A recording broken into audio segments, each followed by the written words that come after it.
আসসালামু আলাইকুম। আজকে আমি তৈরি করব গরুর মাংস দিয়ে কাঁঠাল ভাজি।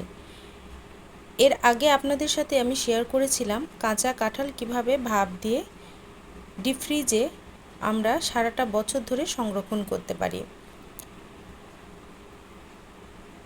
প্রথমেই একটি প্যানে দিয়ে দিচ্ছি সামান্য পরিমাণ তেল, খুব বেশি তেল দেবেন না। দিয়ে দিচ্ছি পেঁয়াজ কুচি এবং মরিচ ফালি।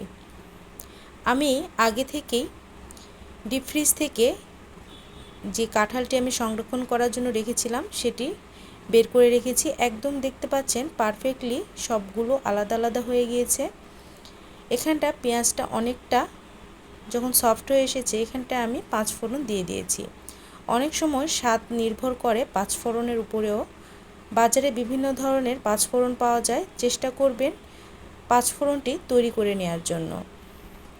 সামান্য পরিমাণ হলুদের গুঁড়ো দিয়ে ভালোভাবে এটি নেড়েচেড়ে নিয়ে এখানটায় 1 কাপ পরিমাণ আমি এখানটায় আলু কিউব কিউব করে কেটে নিয়েছি।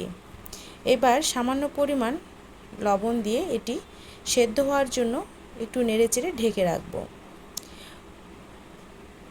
অবশ্যই বলে দিই, এখানটায় কোনোভাবেই পানি দেবেন না, জাস্ট হালকা হিটে রেখে দেবেন ঢাকনা দিয়ে, তাহলে এটি একদম সুন্দর মতো কুক হয়ে যাবে। আমি 1 বাটির মতো মাংস নিয়ে নিয়েছি।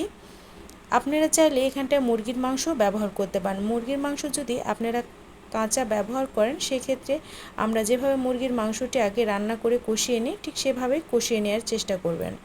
তারপর ওর মধ্যে কাঁঠালের যে ভাপ দিয়ে আমরা রেখেছি সেটি দিয়ে দেবেন। দেখতে পাচ্ছেন মাংস আর আলু একদম সুন্দর মতো সফট হয়ে মিক্সড হয়ে গিয়েছে। এখানটায় যেহেতু গরুর মাংস রান্না করা ছিল, আগে থেকে মশলা দেওয়া ছিল, এর জন্য আমি সাদা এলাচ, দারচিনি, আদা, রসুন, জিরা এগুলো কোনো কিছুই দিইনি। এবার ভাপ দেওয়া কাঁঠালটি আমি এর মধ্যে দিয়ে দেব এবং স্বাদ অনুযায়ী এখানটায় যতটুকু পরিমাণ লবণ লাগবে সেই অনুপাতে আমি এখানটায় লবণ দিয়ে দিচ্ছি। দিয়ে এটি ভালোভাবে হালকা হিটে ভেজে নিতে হবে। চেষ্টা করবেন অবশ্যই হালকা হিটে ভেজে নেওয়ার, আর লাল লাল করে ভেজে নেওয়ার চেষ্টা করবেন। যখন ভাজিটা লাল লাল হয়ে যাবে তখনই বুঝবেন যে আমাদের কাঁঠালের ভাজিটি হয়ে গিয়েছে, তখন নামিয়ে পরিবেশন করার পালা। আমার এই রেসিপিটি যদি আপনাদের ভালো লেগে থাকে, অবশ্যই আমার চ্যানেলটিকে সাবস্ক্রাইব করে আমার পাশে থাকবেন, আর আপনার প্রিয়জনদের সাথে শেয়ার করতে ভুলবেন না। আর ফেসবুক পেজ থেকে দেখে থাকলে অবশ্যই আমার পেজটিকে ফলো দিয়ে আমার পাশে থাকবেন।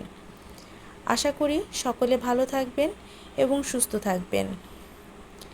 আর এই গরমে অবশ্যই একবারের জন্য হলেও এই রেসিপিটি ট্রাই করতে ভুলবেন না।